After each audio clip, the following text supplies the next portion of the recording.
Hello, you wonderful people, and welcome to another episode of Super-Fanta-Fi. This being a show where I talk about TV shows of the supernatural, fantasy, and or science fictional genre. For today's episode, I'm going to talk about the latest episode of Westworld. A lot of really interesting things went down in this episode, so let's break it down. Well, first and foremost, let's start off with the fact is we're picking up with the whole Caleb and Dolores situation. They get picked up by EMTs. Interesting enough, one of those EMTs played Major Gray and Black Lightning. I was like, hey, that's cool. But nevertheless, and then we start getting in the area, they're like, oh yeah, something's up with her systems and stuff like that. It's like, right, you're kind of, once again, it's that thing of like, right, because literally no one in the real world, out in the real world, knows about like Dolores and the host and everything. Like, so obviously like her insides and stuff like that would just appear differently. And it's like, right, you wouldn't know how to really process it because like the host or something that the outside world hasn't seen anything like before. So, but it was interesting because Caleb was immediately like, oh, she needs to do this, and that. I wonder, was he a medic in the military or something like that? Maybe that had come up before. I mean, obviously we know he was in the military, but for him to kind of say exactly what like he need, like kind of did hook up. I'm also surprised. It almost seemed like it was interesting too because I mean, I guess it makes sense, but the EMTs were like, until it gives us a full diagnosis, we're not going to do anything. I feel like there should be some stuff you should be able to do ahead of time, but it just seemed like they weren't acting fast enough just because it's like, well, the machine hasn't told us what to do. I don't know if that's me just reading too much into that. It could have just been like, well, the machine needs to tell us like what to diagnose. It almost seemed like they weren't doing anything themselves. They were waiting for the machine to kind of tell them everything. I mean, that might be just a commentary on this world in itself. That's what I'm wondering, but nevertheless, the fact is that Caleb kind of jumped on it immediately, but then like those cops showed up, and I love that because of that app that Caleb has, he realizes like, well, there's a target nearby, and right, these guys are being bought off to handle this. But I like Caleb being like, I'll call the cops. I mean, they are the police. It was like, yeah, if they are the police, they won't mind waiting for their colleagues to show up.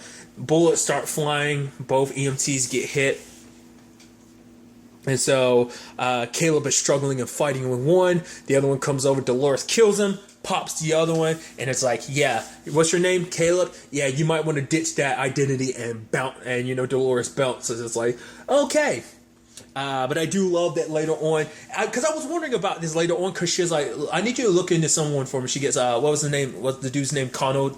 Like get him, well, quote unquote Connell, because it's not him anymore. Once again, it's bugging me. We still don't know who any of them are. Because now we got a better count, because I think we saw like 3 or 4, it's like 3 on the table, plus Bernard, plus the one that's in Charlotte. There's at least, so she only got like 5, I think is what that was. If I can't remember. It was like 3 or 4 other ones than Bernard, but I want to say it was 3. But regardless, the fact of the matter is, like she kind of immediately took an interest in Caleb, but then found out like, oh, Caleb's in trouble because like he was saying goodbye to his mom because he knew he had to disappear, but some people showed up. And interestingly, one of those said people is someone he's actually crossed paths with in his like line of work and stuff like that. But it's kind of like no honor amongst thieves type of situation. It's like, oh, this is a big payday. You're kind of the means to an end to find out about this big payday. So they're threatening to kind of flatten him. I did like that giant mecha, which that was pretty badass. It showed. I mean, it shows that Delos has like multiple of them. Because didn't they say that they had like 300 of them? But that one in particular, I guess Dolores has said that they're just to kind of buy her enough time to get to, or probably get the lay of the land. It's like, all right, that's what's going on. It fell down a bit. Well, more so they kind of pushed it off the building and stuff like that. So I'm ready to kind of strike. So it goes in there, plow, plow, very effective, like, and ends up saving Caleb's life.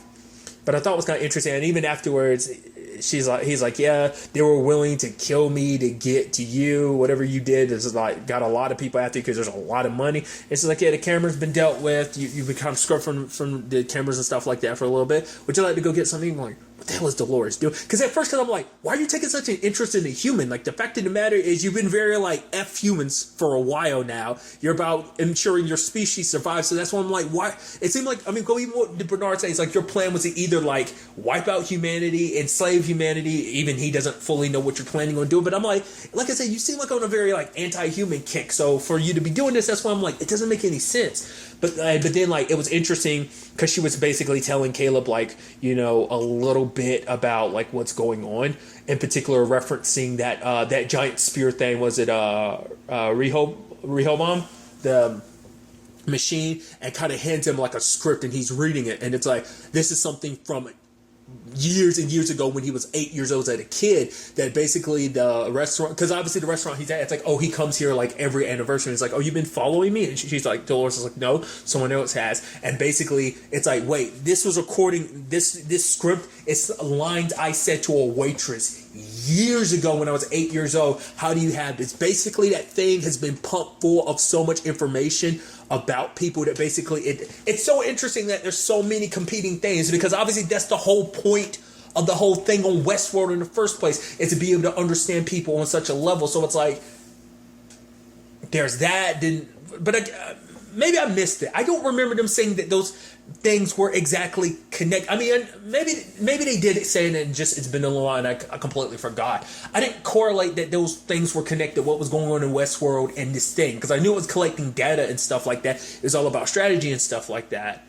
But I guess that thing's just literally the full-scale embodiment of just everything that they were doing on Westworld. But now it's not just because it's not just allocated to Westworld. It's literally everyone just in life in general. So I just thought that was such an interesting thing, that this thing is gathering that much information to the point it can literally write a script. And apparently this thing, it's definitely a separate thing. Because that was all about being able to replicate people enough that you could basically make yourself conscious. But it seems like this thing is almost on that same level, but it's completely different, because it's apparently this thing is kind of like the backbone to the society without them realizing it, that most people aren't aware of. And it's interesting how this society works, because Dolores ends up bringing up later on, like, oh, this pier is where you're going to end up killing yourself. And he's like, wait, what? It's like, yeah, basically the system predicted that basically because of his history and everything, there's a good likelihood that in the next 10 or 12 years, he's going to end up killing himself on this pier. And it's like, Jesus, that's scary. Once again, I always bring it up. This is Jonathan Nolan, same person with the whole machine situation and person of interest. So it's like, it's interesting how he took elements from that and kind of added it to this show. You know, it's like you can definitely feel heavy elements of person of interest allocated in this show. And it's so interesting because once again, I said it before and I'll say it again. I love the show person of interest. Goddamn, I'm just sitting here thinking about that freaking final season, dude. So much depressing shit went down in that final season. It was so good, but so depressing. Regardless, I'm going on a tangent and whatnot. But the fact of the matter is, I just thought it was so interesting. And it kind of breaks down Caleb's life on that tablet. Basically saying like, oh, look at where he is in the system. That basically it's because of this and this and this. That's why he could get in certain jobs. Because basically the system keeps you locked in place. Which that's why Dolores took an interest in it. Because it's like, for one, most people in your case, most humans in your case would not have made the choice you did. You decided not to kind of sell me out. And why is that? And she's like, most people's behavior is pretty predictable. I guess anyone in that position, they'd have the predictable outcome of they sell her out. He didn't. And that's what surprised her, made her very interested in him. And I thought that was so interesting. I know I'm using the word interesting a lot. I use it a lot in general. But the fact of the matter is she found kinship because it's like, oh, they basically lock you in a role and keep you there. She's like, I've literally been through that. So she understands. She found kinship with Caleb. I'm wondering, is it kind of like a means to an end where it's like, oh, you're going to help me break free of this system. You're going to be free and everything like that. But in actuality, I'm kind of manipulating you, kind of keeping you in this frame of like, it's all about like you wanting to find out who you can be, much like Dolores. But is Dolores willing to kind of capture someone and who she needs them to be so she can be who she wants to be? You know, it kind of makes you wonder, is it just kind of like the ends justify the means of like, or is he really just kind of coming along, or you're just kind of letting that go? Or are you really kind of manipulating him, putting him into this, fitting him in this particular puzzle block to be like, oh, this is the person I need you to be so I can get done what I need done and I can be who I can be. You know, that's what I'm curious about. Because even Caleb said that the reason why he didn't sell Dolores out, because for the first time in a long, long time, she was the first real thing. I know, ironic, behind the statement of because Dolores is a host, but that's the whole thing too, that they've become so much more. So it is ironic, but at the same time, it's almost a double layer of irony because they are not real, but they've become real in their own way. Hence why I said the double irony. It's weird, the levels of meta on top of that. it's gnarly. But the fact is that they're kind of joining forces now. So I'm curious to see what like I said, I'm just surprised you're joining up with a human.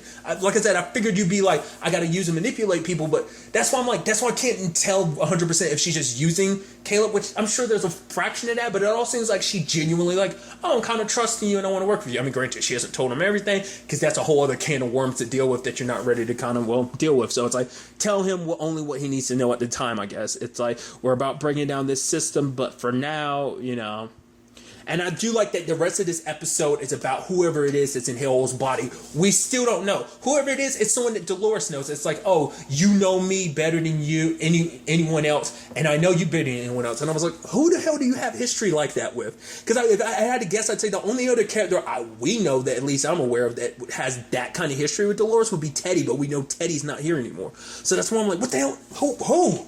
And like I said, they're still keeping it a secret. They must be some big reveals or something. Because back in my mind, I'm like, you don't think it's Clementine, right? And it's like, I mean, could it be? I mean, because the last time we saw Clementine was when Hale kind of used her to be the new, essentially to be the new Maeve.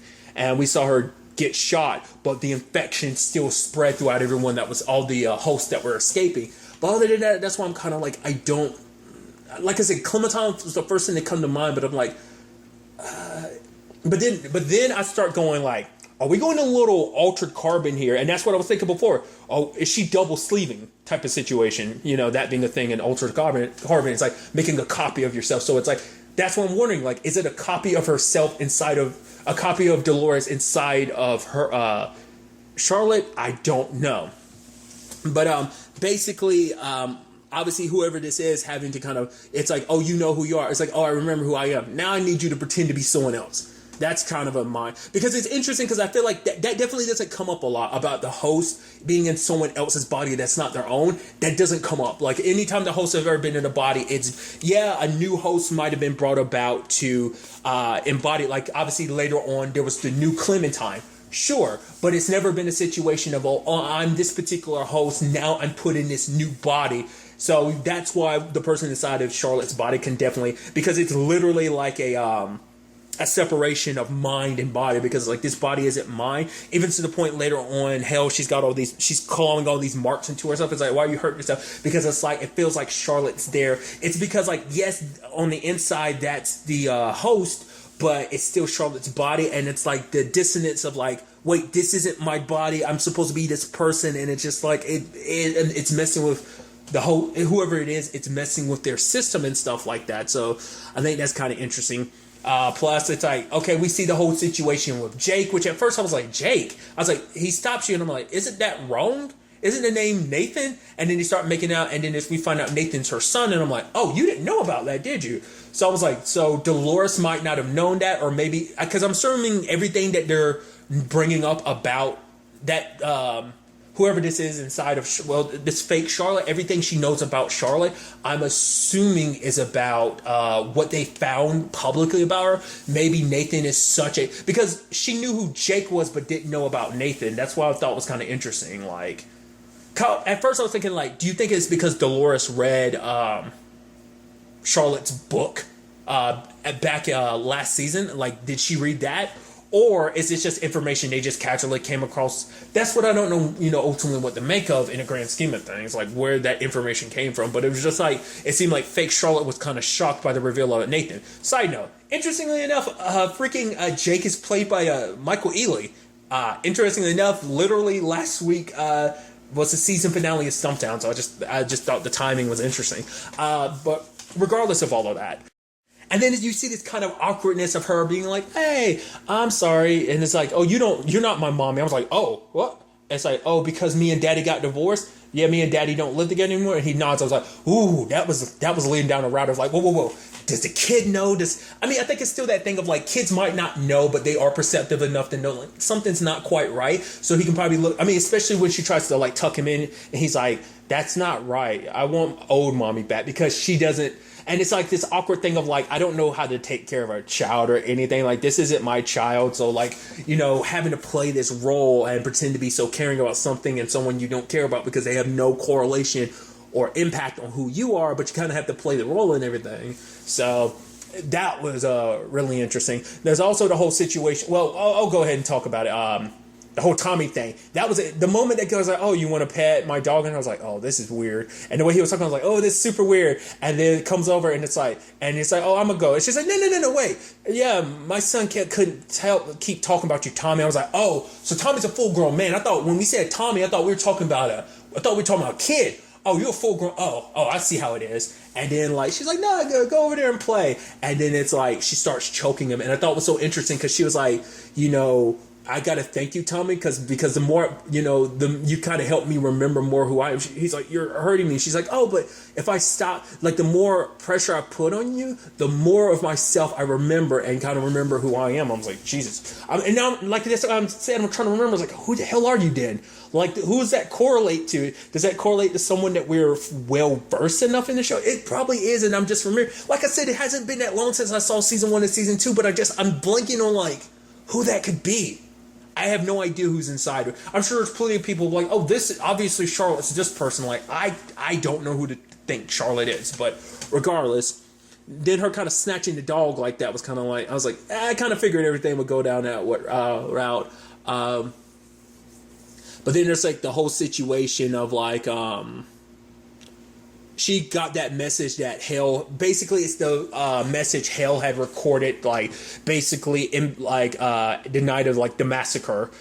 She had recorded a message that was supposed to get sent to Nathan, and it's so sad in the grand scheme of things because like we only saw one side of Charlotte over the course of the series. Like from season 1 and season 2, we only saw one side of Charlotte, and now we got to see this very vulnerable side of her, which in retroactively makes you go, oh, that sucks that she died then. Like, because at first it's kind of like you kind of didn't care as much. I mean, to be fair, the only reason why I only cared was because I'm like, oh, it's Tessa Thompson though, and I adore Tessa Thompson, so I'm like, that's the only reason why I cared about Charlotte dying. But now you're like, oh, you kind of feel bad because she was a mom, but at the same time, the way, I mean, this doesn't make it, it's not like, oh, this takes away from her, but obviously it's a complicated thing of like, she kind of put work first, but now you see that she's kind of regretful, especially because they play on your heartstrings, because at first they do like a little bit of it, she's singing You Are My Sunshine, and then later on you get the full message. Hell, fake Charlotte is tearing up because it's just kind of like a realization of like, oh, I took this person's life, and it's like, I'm struggling with my own identity, and I'm being this person, and it's like, I'm trying to replace them, and they had this heartfelt message to their child. They'll never get to spend the time with their child. They're like, I'm so sorry about all of like wanting things to be different, and now they'll never, like, the real Charlotte will never have an opportunity because she's long gone and everything. And so it's just like, it just makes it sad, and just heartbreaking, and that's why I think the host is, fake Charlotte ends up kind of, crying like that. Everything else, interestingly enough, Delos is being bought by someone else, and we find out it's Sirach, the same dude that's got Maeve, which they find out about Maeve being missing this episode, but it's like, we got to have someone on the inside. There's got to be someone that's on this, someone's got to be a mole inside of Delos to have let this happen, because basically Sirach slowly but surely, like, there was like over 100 like different companies slowly but surely over the time has been buying up little bits of Delos. It's like 38% in total or something like that, I think. And now it's a situation of now they've kind of bought up Delos, and so it's like they can't go private, and now it kind of jeopardizes all of Dolores' plans and stuff like that. So that's kind of interesting. Like I said, it still doesn't, still with the whole Charlotte thing, it still doesn't 100% explain. Like I said, my explanation is what I think it is about the whole why Charlotte is kind of breaking down of like, oh, this is who I am and everything, and oh, Charlotte's trying to fight back, but they never really went into like 100% of what that was about. Because that kind of also made me start thinking like, oh wait, are these kind of like the whole James Delos situation of like how they were trying to bring him back? I was like, is that what this is supposed to be with Charlotte? I thought that's what that was supposed to be, but probably most likely not. Whatever the case may be, you almost feel bad too, because like she wants, it's like, oh, but like Dolores is like, I can't be there to hold your hand the entire time, and kind of sneaking away, and it's just like, it's like, I've got my own stuff to do. You've got your own part to play. Even at the beginning, being like, oh, why would you bring Bernard? Well, at the end of the day, we all have our own parts to play in all of this. His is to kind of be her adversary. Whether it is, like he said last episode, either to kind of keep her, like, not going too far off the reservation type of situation, or maybe it is kind of to keep, or maybe just purely to be an adversary of, like, you need two sides for this war, whatever it is. Once again, Dolores is playing everything super close to the vest, so we don't really know what 100% of what she's up to. But now we end up looking into it at the end of the episode. There was that whole thing I still didn't get, like the whole like messages the entire episode. It's not till the end that Dolores picked it. I mean, not Dolores, but Charlotte pieced it together like, oh, it's "You Are My Sunshine" with like those different tones, and ends up kind of dialing a number and then using it as a passcode. And it's like, I guess she knew that it was a code, but she didn't know how to really access and what the whole purpose was, because she kept trying to call the person but couldn't get to him. But now she realizes, like, oh, Sirach, it all led to him. And it turns out Palm from, wasn't she in, yeah, she was in episode 1. She was a person that, was it Dolores meeting with her? Or was that Charlotte that met with her in episode 1? I can't remember.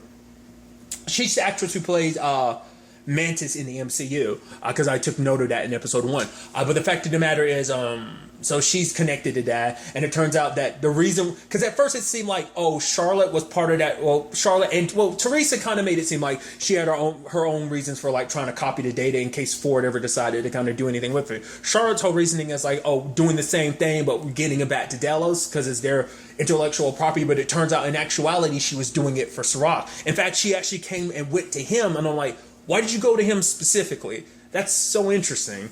What was the purpose in that? Trying to figure that whole relationship out. And obviously he knows a lot more. And obviously she has to play dumb, being like, because he knows where the key code is to all that data that got gathered in Westworld. And it's like, yeah, we don't have any access to it. Yeah, I know that. I've heard that Dolores has the key. And it's like, oh wow, you know more than I do. So it basically, like, I got people looking for her all over the place. You just gotta give me time. It's like, oh, you don't have much time. Immediately my brain was like, are they about to pop? Oh. Because I immediately thought, like, oh, he's about to get you popped right now. But I guess it's just kind of like, if you don't do it soon enough, it's going to complicate our relationship. Obviously, he has another tool under his belt, whether she figured that out or not. Because they know that someone with a high-ranking access got Maeve off of the...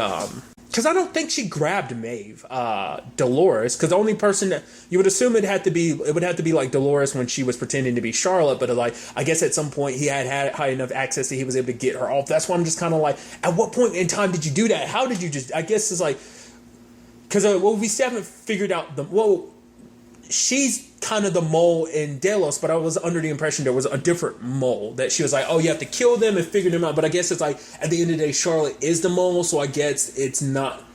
I don't know. That's why I'm wondering if I'm being an idiot. I know I'm probably completely misinterpreting that, but that's supposed to, like, those are two separate moles. Like, there's another mole and then she's a mole, or is she the mole that she was tracking and she just didn't realize it? It must be considered the fact that she works for Sirach, but that's why I'm like, but then that's why I'm wondering about the whole, like, Maeve situation. But I guess it's like, once you have access already, because Charlotte had probably been giving him access the entire time just because they've been working together. So now I've kind of pieced it together, sitting here, talking it out to myself and kind of explaining. So pretty much pointless, kind of making that whole tangent I just went on for 30 or 45 seconds kind of pointless. But regardless, it's still kind of nice to piece it together and be like, okay, trying to understand everything that's going on. So that's an interesting side of things.